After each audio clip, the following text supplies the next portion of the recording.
Welcome back, ladies and gentlemen, to Nordic Championship. We are going to our second semi-final of the day. I'm Scoundrel, joined by Orcs, and we're going to be diving into Hillerod versus Singularity. Singularity very much surprised to not find themselves right at the top of the table here, and they're going to be going up against Hillerod. And this was a matchup that we maybe weren't expecting. I think we were expecting Vipers to have chosen Hillerod for their semi-final, so we end up with this one. What do you make of Hillerod versus Singularity? I think it's a bit of an interesting one. I think Hillerod are a team who had that great run where they were on a massive win streak, and then they kind of started to struggle once again. Lockerdon took a break from the roster and they ran Styly instead. They didn't find any wins that week, and they've been doing okay. They managed to make playoffs, which is a critical thing, but definitely the underdogs in this matchup. Singularity, even though they're only a point ahead of them, had a really dominant start to the split, even managing to take a 2-0 lead over Vipers, which no other team actually boasts. So definitely favored towards Singularity. But I think if we're looking anywhere for the side of Hillerod, it's got to be sort of like mid lane and support, I think, are the critical factors. I think Sloth has been leading out of all teams for sort of CS per minute, goal per minute.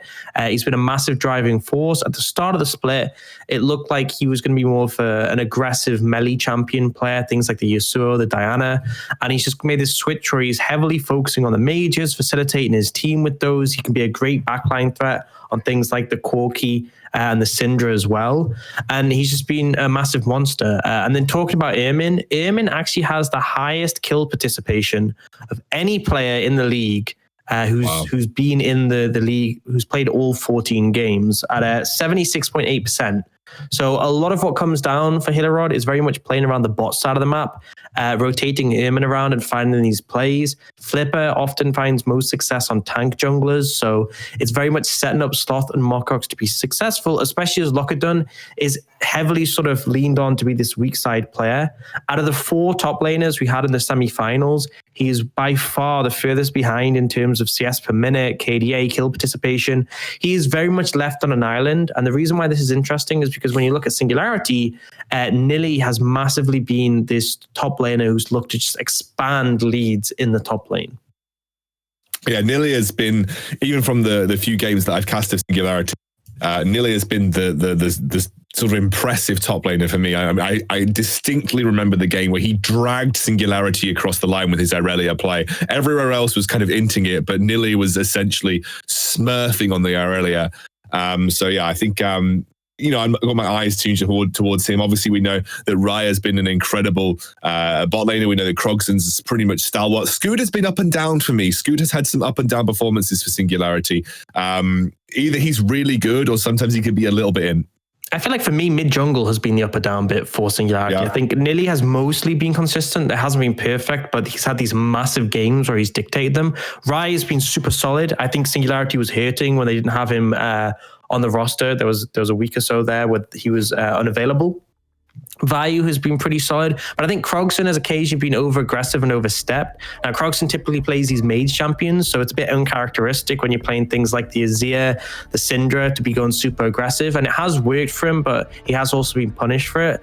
And Scoot has had some really good performances, but he has had games where he's flopped, notably against Nordic when Aesthetic played the Kindred.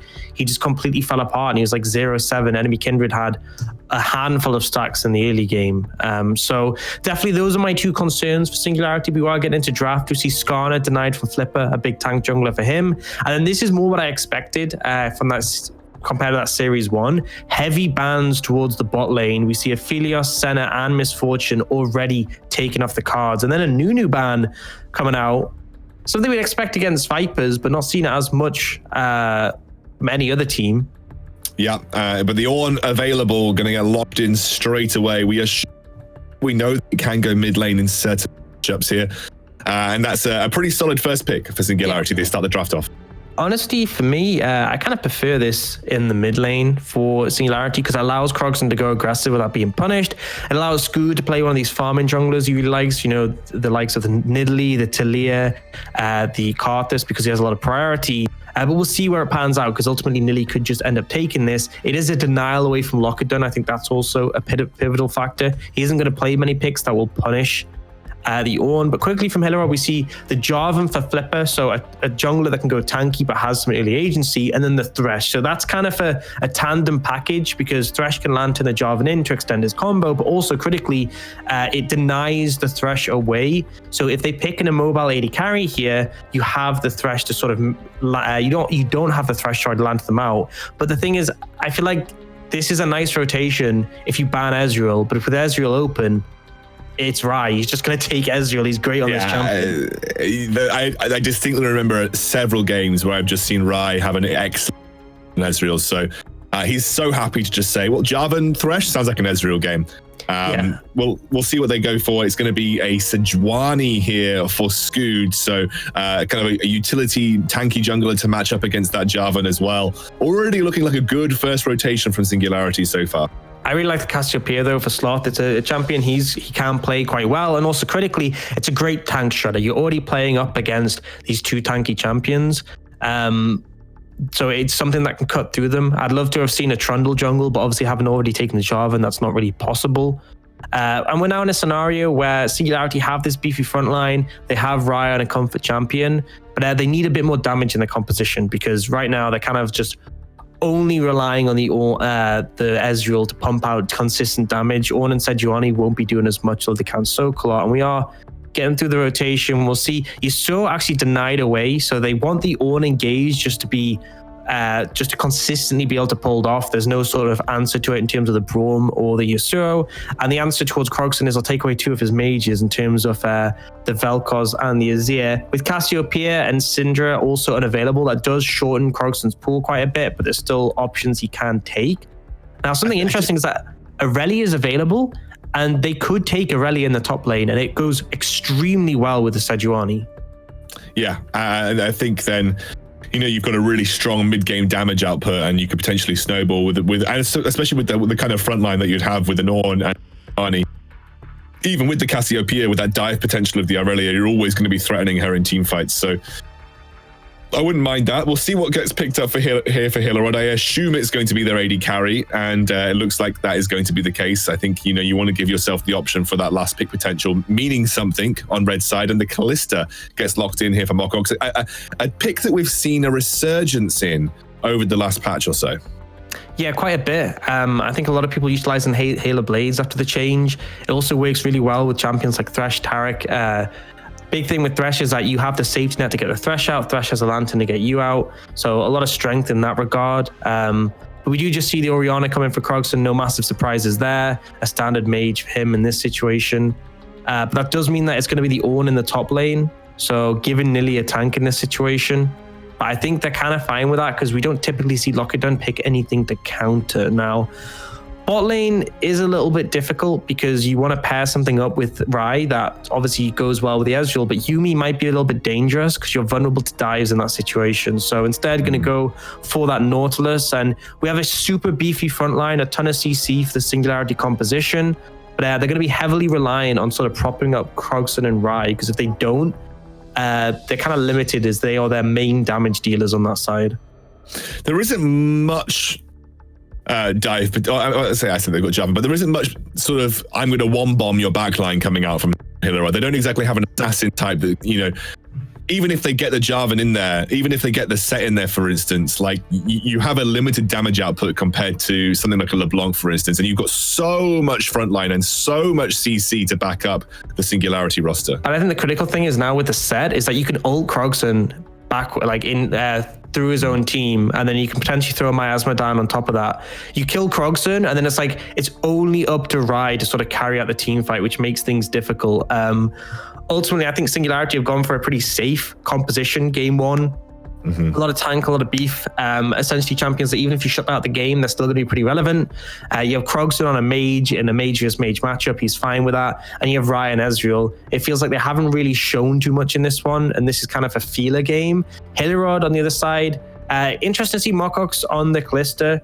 Typically, out of the 480 carries who are in the semi-finals, he's kind of been on the lower end in terms of CS per minute and gold per minute. But if you can find success in this game, if you can sort of find an advantage in the bot lane, they can potentially look to transition that and apply pressure from there. Yeah, I think picking up the Callista is one of those AD carries that I think she retains utility. I think she always has the potential to execute. She always has the potential to sort of find her way back into a game. She's got that ability to find another engage with the Thresh, but it does feel like it's one of those AD carries that can go horribly wrong if you don't get it right. It can very quickly go wrong in the bottom side of the map. So I'm looking towards Mokox to have a good game here to kick things off for Hillerod. Yeah, and I think it's going to come critically down to Flipper on this Jarvan. I think he's got the lane that can sort of enact pressure, because I don't typically expect Lockidon to do a ton in the top lane on this set into the Ornn. Even with the nerfs to Ornn, there are obviously nerfs to set as well. Mid lane, Mage vs Mage. Again, unless we see outside jungle pressure, I'm not expecting a ton. So bot lane could well be the lane that you're looking to punish. And it comes down to Flipper. Flipper can sort of enact some pressure there. If they can get tempo, start to challenge, get plates, transition that onwards, it can become a difficult game. And the recourse from Singularity is if they try and engage, you have tools like the Thresh Lantern and the Fate's Call to get you out of difficult situations. And if you do set that Ezreal behind, that's one of the major damage sources for Singularity, who just aren't going to be able to do anything for a sizable amount of time. Well, we are into the first game here between Singularity and Hillerod. We'll have to see how things kick off. It was a very dominant win for Vipers in the first game, followed by a tempered early game in the second, but a followed up very dominant win as well. A 2-0 was quick for them. We'll have to see if Singularity can respond in the same kind. Yeah, and I'm sure both teams in this situation would love to replicate exactly what Vipers were able to do. But I think this one should be a little bit closer. I think Singularity, who we have favored coming into this, based on their performance so far in the split and being the higher seed, they haven't got as much tools to sort of make things happen. They are very much sort of sitting back, waiting until they have the big, powerful team fighting potential, where they can utilize things like the Orianna Shockwave, the Ornn ult. But we could potentially see some avenues if Vayu and Scoot can link up. There's good CC layering between the Nautilus and the Sejuani that they could potentially look to capitalize on. But ultimately, Hillerod are the ones who have more pressure early. It's about this bot lane. If you can play through that, you can definitely find a lot of strength there. And you said it was up to Flipper to really be the mediator for that as well. I'm looking at Flipper. I think I've seen him comfortable on Jarvan in this split. I think this is a pick that he has always felt pretty solid on. And if this is the time to step up, this is the game that you've got to do. Remember, there is an EU Masters spot on the line for the winner. You get your spot in the Nordic Championship finals as well, of which either you'll be going to the group stages or to the play-in stages of those European Masters, depending on the result. And what a story that would be for Hillerod Esports to get to the European Masters over Singularity, no less, as well. The absolute favorites. Nearly took a beating in the early portion of this lane, by the way. I don't know what happened there, but he just lost half his HP getting locked in with Lockidon.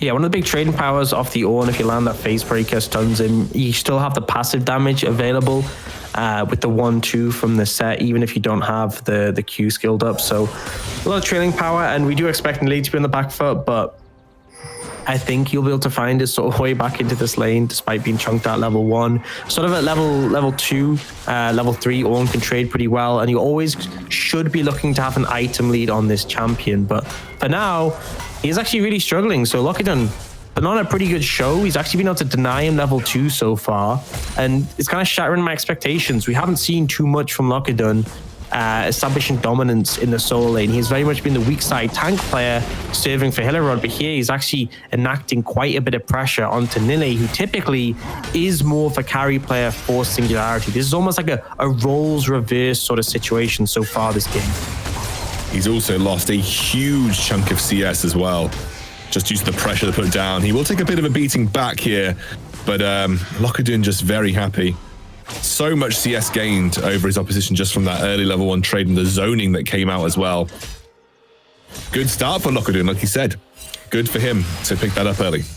Yeah, and I think Monkox just went for a cheater recall there, picked up a second Doran's Blade, and this actually forces Rai in a bit of a rough situation, because we've seen quite a bit of a play come in mid, but Krogson's just going to be able to back off. But yeah, Rai actually wants to match that, but he doesn't have enough gold for anything useful on the Ezreal, so he's ended up going Sapphire Crystal Boots, which is like the worst reset ever for an Ezreal. You either want to get tier, or you want to get like a Sheen or something building towards your item. Recalling with Sapphire Crystal Boots is really rough, I'll say. Yeah. So a good opportunity to force that. And potentially, again, we are going to be looking towards this bot lane to see pressure be established. There's still heavy trading coming in top, and Set is building a CS lead, but I don't expect it to amount to a massive amount of pressure for Hillerod. It's more looking at this bot lane and what can be achieved. Nearly gets locked up here. We'll get the knock up and tries to back out. Lockadune just really going to town and has the wave pushing towards him as well. Nearly really just can't get in close to Lockadune at this point in time. And Flipper is on the top side of the map, so even if Nilly commits, to a fight in these situations, he's potentially going to go down as well. Yeah, that's really potentially an avenue that Flipper can look to punish. The wave is in a really bad spot, as you said, pushing in towards Lockadune, and Scooter's on the complete other side of the map right now. So Nilly, he's going to just be farming with that Q, but he does have a ward, so he will see Flipper channeling the recall. So as soon as he goes back, he can play a little bit more comfortably. Although I believe Sweeper went down as Flipper recalled. I think he popped his Sweeper as he recalled, and we are seeing a pause right now. A summoner has disconnected. Yeah, quick pause. I think Mokox has just left the game, so that probably means that he's just looking to get back in and reset. Yeah, but so far it's a good start from. I thought there was some lag coming in for the jungle there, because Flipper, he started his Sweeper as the recall finished, so he didn't clear out the ward, which was just interesting to me. I mean, I feel like the play would be to clear out the ward and then recall when you're off vision, so then they don't know that you've gone back. But that's just me. Yeah, I think there was definitely a bit of an. Going to get going into. Oh, sorry, I was checking if we had any update on what's happening. I think it might just be a small connection issue on the side of Hillerod. There was some talk going on in the chat, but I think it's in Danish, so I can't read a word of it. So I wouldn't be able to tell you if there was an issue nonetheless. Wait, Cannon, we've been doing a whole season of the Nordic Championship, and you haven't learned Danish yet. No, but we were in Sweden, you see. How's your Swedish then? Very. Oh. I can say tack. Yeah, that's thanks. Tack. Thanks. I say it in the Swedish way. I think you just I just say tack. That's all. That's basically. And hey. That's it. Yeah, you just go to hey and tack. That's all I learned. Okay, well that's all you really need to get around. I just literally just go to the supermarket and go get to my stuff to the checkout. Hey, tack. That's all I know. That's all I had learned. Yeah, it was good enough. All you really need in that situation. Exactly. I miss Sweden already. It's such a lovely place to be. It was really nice. It was good times over there. But alas, we are back into game. Whatever issue has been resolved, and we can get back on. Nice CS lead opening up for Lockadune, and he's also got the wave in a very position for Nilly, who's just going to say, well, screw it, I'm back in. No way I can get involved in a brawl with Lockadune, who's just having his way with that top side of the map. Again, really impressive some stuff from him as well. And again, this is just not what we typically expect from Lockadune. He definitely wasn't looking the sharpest, especially when he came back from a short break, but he's coming with this series with a bone to pick, and he is establishing dominance over Nilly, which could be a critical point later in the game if you set the Ornn behind. On this patch more than ever, it is very relevant, because now the Ornn only gets his items at level 13, not level 12, starts handing them out later, so it kind of delays those spikes quite a bit. And Singularity need those, because again, they are looking for damage only coming from two of their members. If one of those gets picked out in a team fight, if Krogson gets, ulted by the Set and then killed in a combo, it's literally just right. And you have Jarvan, who's going to put out a decent amount of damage with the Conqueror being built up. You have Cassiopeia, who has insane sustained damage, as does the Calista, and Set as well on top of that. So definitely a bit of a difficult spot if they do find themselves falling behind. Shockwave actually coming in mid on a slot just for some pressure. Yeah, he saw Flipper turn up on the red side entrance. You can see that he's playing towards top side of mid lane, so he knows that Scoot can back him up if a gank did come through. And Flipper's really been putting the pressure on in terms of looking for a gank on Krogson in some way, shape or form. Krogson has really been the target here for Flipper so far. But nothing really coming of anything other than that top lane where actually Nilly able to catch up in CS here. He's only about 8 behind now, so he's tempered that or weathered that early storm. And obviously being an Ornn doesn't need to go back. He can literally build his items there and then if he needs to. Yep. So pretty easy going. I think he was just having some rough moments after that level 1, getting chunked out. He's kind of on the back foot for a while, but he's found his footing again. Yeah, and at this point, you can sort of trade pretty well with the set. If you get your full Bellows Breath off, if you get the Brittle stacks. He's got the armor as well, so he's got that little cloth armor, which is going to massively help in his ability to trade back and forth with Locadoon. I think ultimately we're seeing quite a bit of a slow game. We kind of got brought up on a fast pace with the earlier series, and this isn't really matching that too much. But it's kind of expected from the drafts we saw. Now the team is super pressured to make things happen earlier. We got tank junglers who are going to scale pretty well. In the later stages, I'm assuming Flipper's going to go the tanky Jarvan build, just from what we've seen from him typically. And a lot of scaling elements in terms of these mages in the mid lane. I'm surprised bot lane's been so quiet though, because I would have liked to see the Kalista Thresh applying a lot of pressure. But ultimately, they haven't really found too many windows other than building up a bit of a CS lead. We are level 6 though. Kalista Mocox is already pretty. And now Nille gets slammed in by Locadoon, jumped in for potential kill here, and he'll find that first blood. Nille just completely underestimating that dueling potential as now Krogson and Scoot heading up. The flash is gone for Locadoon, so this should be a pickup and a kill for Scoot and Krogson. They're going to trade though, going to go for the dragon, easy enough. Locadoon, they're leaving him dry. Sloth potentially could have TP'd in to try and turn this one around, but ultimately... actually, Dragon gets stolen! Dragon gets stolen on the bottom side of the map, and Krogson picks up a kill onto Locadoon. Rai just about sneaks away that objective, and now the rotation from Krogson is perfectly fine. Now, there is no punishment for that big roam up from Scoot and Krogson to pick up that kill. It's not even punishment, it's a benefit. You got a free leash on the Dragon. The True Shot Barrage deals it, and I think Flipper didn't have Smite available when they were doing that Dragon. I think from what I saw, and the end result was they were thinking, oh, there's no threat, Sejuani's on the side of the map, but ultimately they end up losing it to Rai with that True Shot Barrage, and that's actually pretty important because Hillerod, if they're trying to set a faster pace on this game, on the back of this Thresh Kalista, you want to be stacking up those Dragons early. I mean, even if you're just looking to go later in the game, having that soul in favor of you instead of the other team is a big factor, and considering Locadoon finds a great solo kill, kind of just a flop to follow up because gold's been evened out thanks to that kill on a Krogson, and the Dragon doesn't even go in your pocket. No, and all the hard work that Locadoon threw down has kind of been undone here.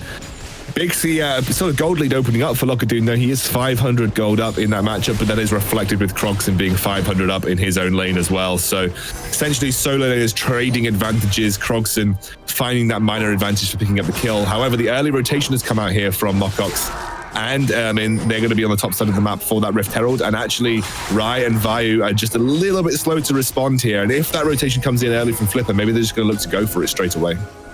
Yeah, I think they can potentially just start this one up. They have the numbers advantage. And right now, if they're going to do this Herald, they need to do it. If we look at the TP timings off the top laners, Nilly's is coming up very soon.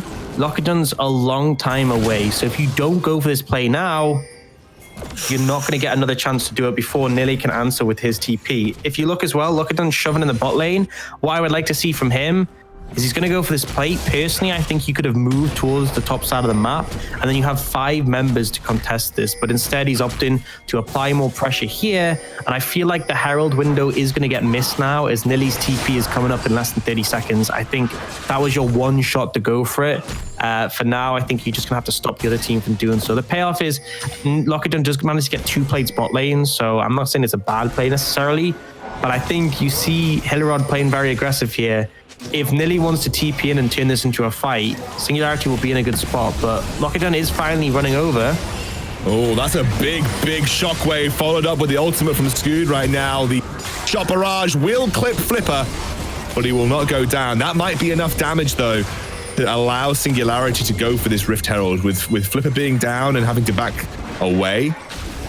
However, Ermin is getting that HP back, and 2 big ultimates have actually been used there for Singularity. That might be enough to persuade Hillerod to be able to contest this. I think the big thing is Nilly still has TP. They've missed that window if they want to contest this Herald. They're going to be in a 4v5. I think what they're trying to do now is force the TP from Nilly if possible, or look for a steal. But they're actually just going for the fight here. Yeah, Vayu actually lands the ultimate on to Slow, and Vayu will be down. He will be taken out. Sloth now caught out. That's going to be a big call of the Forge God. Can it get much work done as Sloth dives away, nearly trying to find a knock-up in this situation. Will not find it as Ermin finds the flash. Mocox will get chased down, but I don't know if it's likely that he'll lose his life here. They'll take that kill for free as now Krogson pushes further. Flipper will jump out, and the Lantern is ready for Mokox. A good little back off, and there's going to be more plates, I think, or more gold going into Lockerdun's pocket from the back of that teleport. Yeah, they forced a TP, and they still actually end up trading favorably. So a good fight comes out for them. And critically, Nilly was very late on the TP. I think it was a situation where he had to walk out of range of Lockerdun before he could use it. And the end result is the initial fight from Hillerod is really solid. And they can use tools like the Lantern, like the Fate's Call to escape. Actually, Fate's Call wasn't up there, just the Lantern critically, the mobility of the Jarvan. And yeah, they lose the Herald, but they managed to get more for gold lead. They managed to burn that TP advantage for Nilly. So Hillerod in a pretty good spot right now with 1,000 gold lead in their pocket. I always think that this top lane advantage has run since level 1 for Nilly. He's really, sorry, for Lockerdun, he's really put that pressure on, continued to push his advantage, now hitting the Triforce spike at 13 minutes into the game. He's going to be so scary in those side lanes. Going to be an immediate push into the mid lane with this Rift Herald, but everybody there from Hillerod is able to contest it. You don't get much from that. You don't. You maybe get some plates. There's a big ultimate from Krogson. Ermin will go down. And they'll put a lot of pressure down. I don't know if that's enough, though. That's going to be a Flipper jumping in with the ultimate. I'm not sure where that was going. I think the Scood loses his life as Mokox finds a number of stacks there. They won't actually get that final plate, though, the fourth plate, rather. And Lockerdun is now making his way into this teamfight situation. He is a scary, scary dude. You do not want to get locked into a fight with him. They will not pick up that first turret in the mid lane. Get a lot of plates for it, but it's split across the team, so no one really gets a huge advantage from it. I'll say that went better than I thought it would. I really thought they were going to get 2 plates and Hillerod would scare them off, but ultimately Ermin goes down. I think going a bit too aggressive considering the Fate's Call wasn't available. And then Flipper, I'm really not sure what that was from him, but the end result is Singularity get just shy of the 4 plates, only getting the 3, but they get 2 kills for 1, so happily take that one. And a lot of gold being put on a Krogson. Would I actually like to look at the gold numbers, and you can see there's pretty big discrepancies. I think at least in the CS and where the gold is in there and the plates. But I would like to take a look at the gold and just see individually where the gold lies. I'm assuming that Lockerdun actually takes a huge amount of damage from the turret here. He gets taken pretty low. I think this is going to be an easy Drake pickup. Although they don't, no, they steal the second one. They steal the second one, and there was about 1,000 spears from Callista there as well. It's going to be a turnaround with the shockwave onto Mokox. Huge amount of damage. They should get the kill, but look at Krogson and Rai. They are untouched, and they are decimating right now. Krogson's ults have been game-changing in some of these fights so far, and somehow Hillerod lose to dragons. In the meantime, Lockerdun gets a kill 1v1. I think maybe he was trying to stop the teleport and pays for it with his life. And it just shouldn't happen. You should not be dying in this. I mean, sorry. You shouldn't be dying in this situation we're looking at Nilly, but you shouldn't be losing these dragons right now. Singularity now 2-0 for dragons when they have no right to be. The steal from Scood was at least more feasible, but I think it was just misjudging the situation. Critically, you can't really rely on the Ren from Mokox, because one of the big things that sort of took Callista out of the meta and allowed them to buff it back into it was that they made it so she does 50% as much damage with Rend onto these monsters. A dragon is so low on HP compared to, say, a Baron that you don't have time to stack up the Rens to get a sizable smite. And the end result is they get it stolen away. Smite from Scood comes in. They manage to find a lot of advantages as a result. A strong team fight where, as you said, Ryan Krogson untouched. And although they lose a couple of towers, they managed to get that mid one, which is a pretty important one in terms of priority. Mid lane being the center of the map, you can expand that control outwards and sort of look to punish those standout towers in the top and bot lane. Capitalize on more gold. Which, speaking of which, I would like to finally get a look at that gold, see where the sort of numbers lie. The plate's obviously down for sizable time now, but do have it in front of us now. So pretty sizable 2,000 gold lead in the top lane. And then across the board, everywhere else, Singularity are ahead. So it's only really Nilly being that sore thumb, which, again, it's just a weird switch because Nilly's been like a standout player for Singularity who they put on carries. Like his big picks for the split have been Set, Aurelia, and Camille. But ultimately, the end result is they're falling massively far behind in that matchup because Lockett has taken his set and he's really handing it to them. But I think Singularity are okay with that, with the current state of the game. 2 dragons to none, even in gold. They've got the gold spread quite good, on, especially onto Krogson and Rye. They can take this situation. Yeah, I mean, if you look at the fact that the gold is even, the majority of that discrepancy is being filled by the ridiculous gold lead that Lockett has built up in the first 17 minutes of this game. I mean, we're looking at almost a 3,000 gold lead, 2.5. And obviously, as an Ornn, you won't be too bothered because you can just sit under turret and clear waves. And then you just come into a team fight and you've got the Call of the Forge God, you've got a lot of CC and a lot of sort of good damage coming out from the Brittle. But I mean, Lockett has had an absolute whale of a time in that top lane. However, it's about a 700 to 1,000 gold lead for a lot of the other carries in Singularity. So it's not like it's ridiculous leads, but it's definitely leads that are considerable enough to make the difference in some of these team fight situations, some of these skirmish situations, especially around this next Rift Herald, which is now spawned. Speaking of team fight situations, there's potentially a lot of gold value from them. Now Krogson has picked up the Medjais, so if he can stack up the item, could go a long way. For now, though, Hillerod trying to push in the mid lane, but the wave will just get cleared out. Yeah, without Rye here, it's a little bit scary to go for a fight. Rye is just pushing up towards that tier 2. So they won't get too much damage on the tier 1 in the mid lane, but they will definitely persuade the rest of Singularity to move away from that Rift Herald situation. I think Lockett is just going to take this red buff away in the red side jungle here, but I think this is a sacrifice that they're willing to make for some potential pressure around the Rift Herald. Yeah, her Rift Herald can be pretty huge, cracking open those tier 2 towers, which typically are harder to do before the Baron becomes available.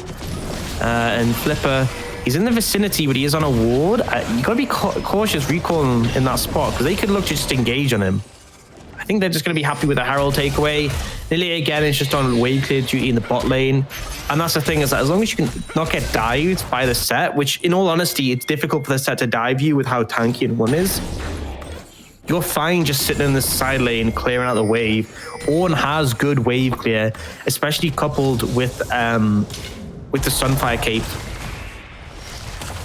Can do a lot of work just cutting through waves, and that's all you really need to do. That is Nilly's role in this game so far. But you see, he's getting reset. They put him on the other side of the map. The next objective is that dragon in 10 seconds. That is going to be sole point. So if Singularity can secure that, puts them in a great spot. And they've already moved Ride down to the bottom side of the map. He's now sitting on Triforce and Manamune. He hasn't upgraded it yet, but this is a super strong spike for the Ezreal. So you look at the Cassiopeia, Leandries, and a fully completed Seraphs. I actually would say that Sloth is in a great spot right now. It's going to be the startup by Hillerod again. Good true shot barrage into the backline. Lockett doing a lot of damage here. They will actually secure that dragon. Call of the Forge God comes through. It's going to be a big one as it separates out Hillerod. Ermin and Flipper may be paying for it with their lives. Flipper now will dive away. The final auto attack does come in from Rye. And luckily, the call of the ultimate from Callista will keep Ermin alive in that situation. They lost 2, but they do deny that soul point, like you said, and they'll keep this game in terms of Dragon Souls going a little bit longer. I think Singularity just going for the Baron in this situation. They're feeling confident to look for this one. Hillerod committed so heavily on denying the steal attempt. Lockett ulted Scoot away, that the end result is they lose the fight massively. Singularity now feel confident to go for the Baron. They're committing everything. They're TPing Krogson in. They want this. And Hillerod, they try and contest. Vayu maybe just looking for a teleport, comes in from Lockett in Baron pit. This maybe is going to dissuade Singularity. All comes out onto Nille. They're going to get a lock up here, huge damage, or rather shield coming out from Lockett. They just wanted to delay this Baron. That's all they needed to do, but it's going to be keep going here. Singularity, Flipper coming through. That's a huge shockwave from Krogson. Time and time again, you can count on this man to make the big plays, but it is not over just yet. Krogson and Rye are still alive. It is a 3 versus 3. Ooh, Ermin and Krogson really pushing it to the limits here as Krogson just about dodging out a very, very important hook. But it is at the end of the day a 2 for 2 despite that insane shockwave from Krogson. It was definitely an overstay from Singularity, though. When you think about the fact that was even with how good that shockwave was, I think it shows how much damage Singularity were taking from the Baron. It was definitely an overstep, and it quickly became obvious that Hillerod were going to contest. I think, in all honesty, Singularity could have just taken the TP from Lockett and then backed off on that. and they would have been in a fine spot. But they instead decided to commit for the play. They do get out of it in not too bad of a situation. That definitely could have gone worse. But ultimately, it was a little bit risky there from Singularity. Now, the big takeaway is that Krogson's been able to pick up quite a few stacks on his Medjais at 12 now, so getting quite a bit of money's worth for that item.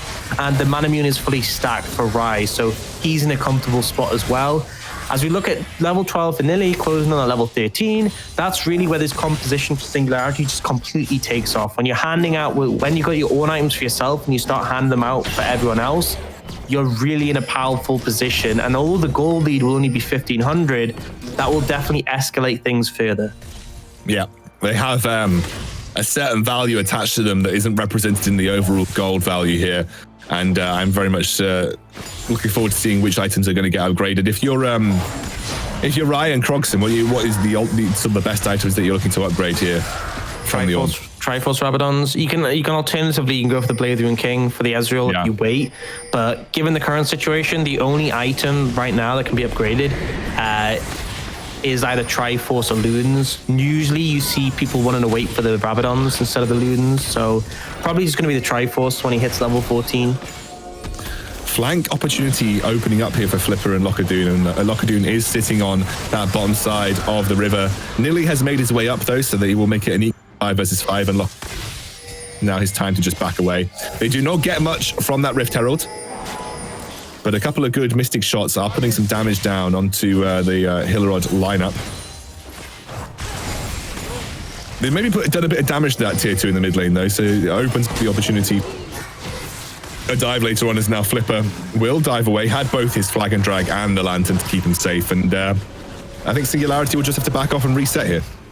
Yeah, but they're in a fine position right now because Nilly has that TP, Locadoon doesn't. If a fight does get forced, it means that Nilly's in a position to join. But for now, he was just trying to force something with the numbers advantage, knowing Locadoon couldn't react.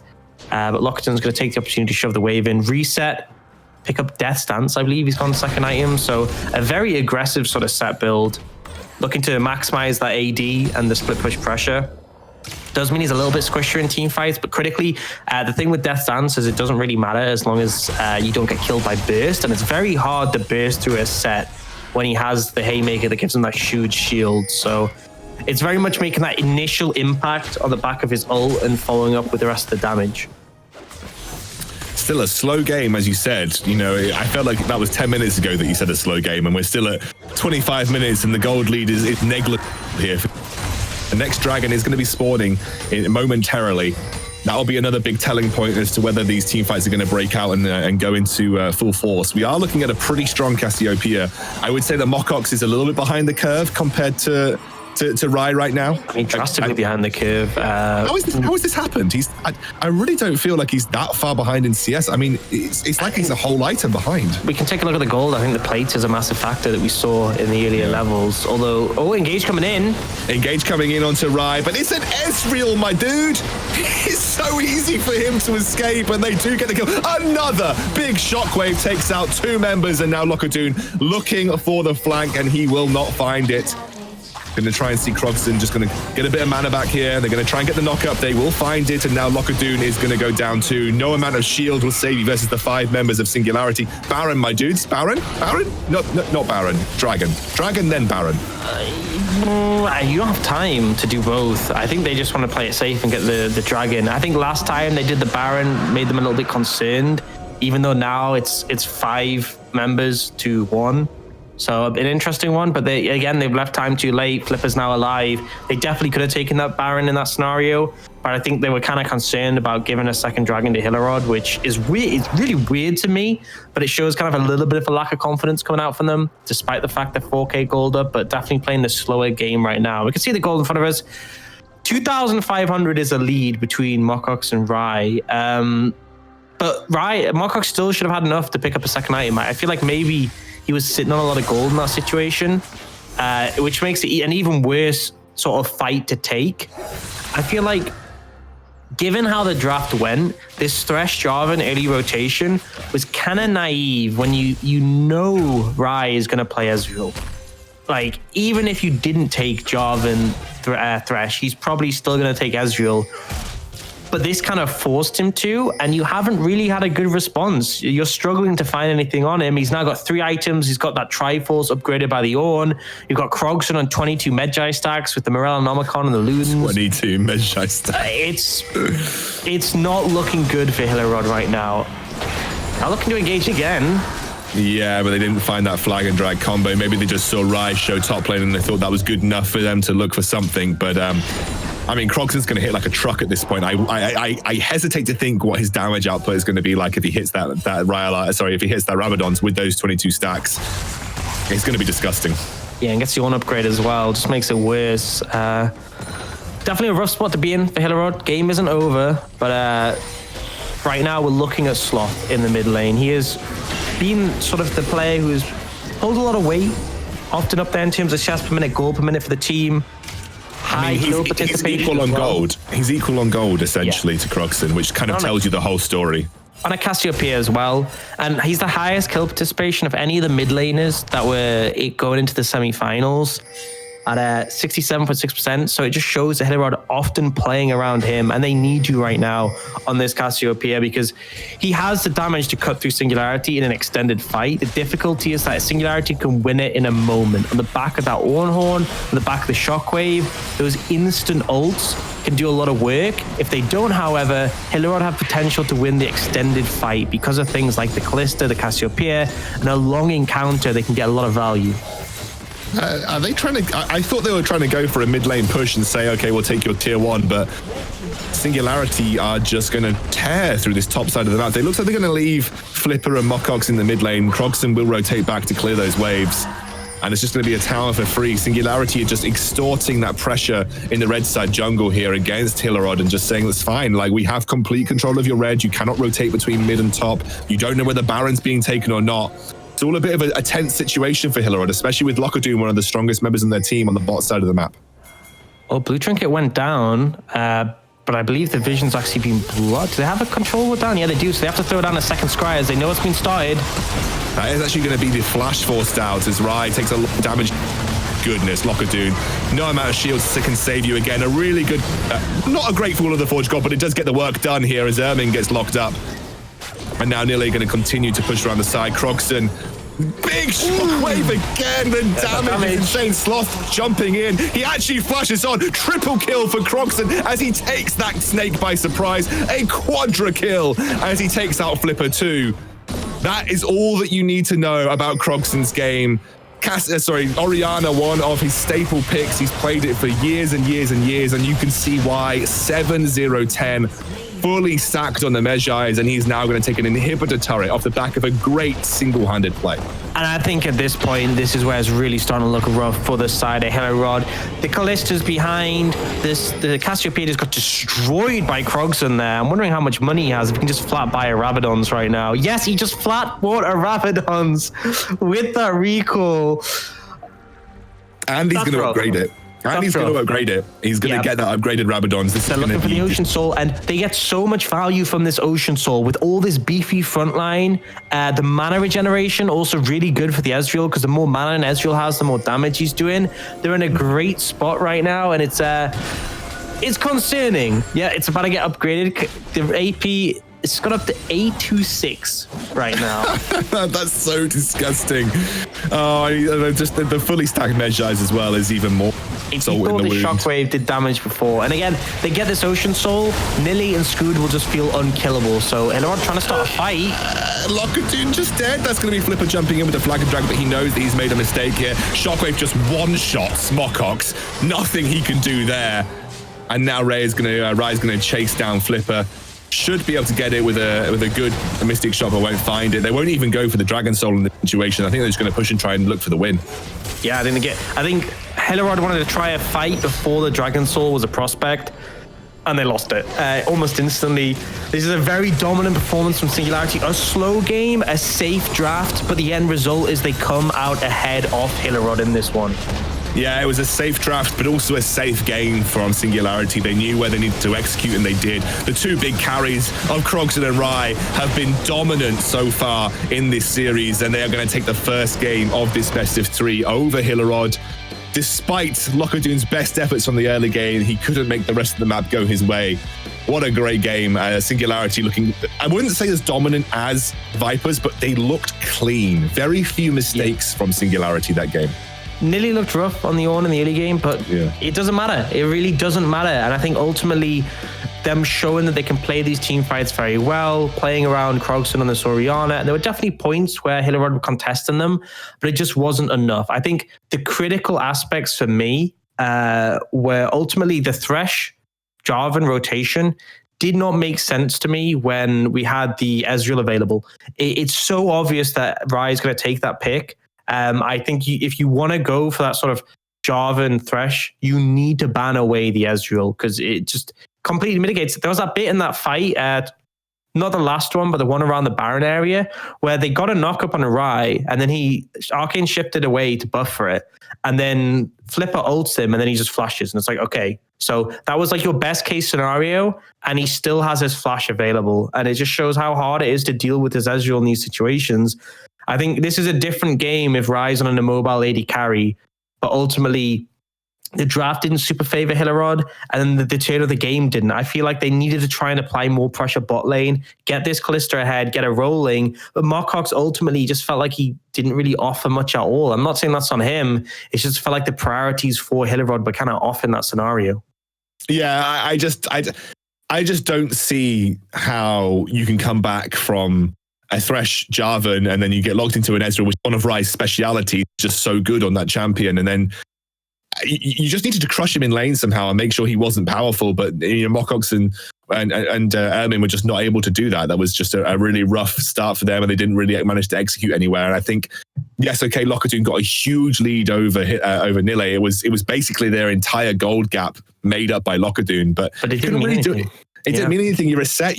I mean, it's difficult to have that kind of impact. You're not exactly a split push fiend like Fiora, so you're not going to be taking turrets left, right, and center. And then you're against a pretty mobile, very heavy CC frontline team, and you were just unable to find any kind of flanking ultimates or any kind of impact in those team fights. Yeah, absolutely. I think that's the case. I think Hillerod, you're looking at that draft in this next game. I think sort of potentially change things around in that regard. But ultimately, a different priority in game, because I feel like Flipper needed to try and get things going in the bot lane. You free up Ermin from the bot lane, he can translate pressure elsewhere, but if you're going to draft like Kalista Thresh, you need to play for the Kalista Thresh. Yeah, absolutely. Now we're going to go to a quick break. When we're back, we'll be diving into this second game of the series. Can Singularity Vipers 2-0? We'll see.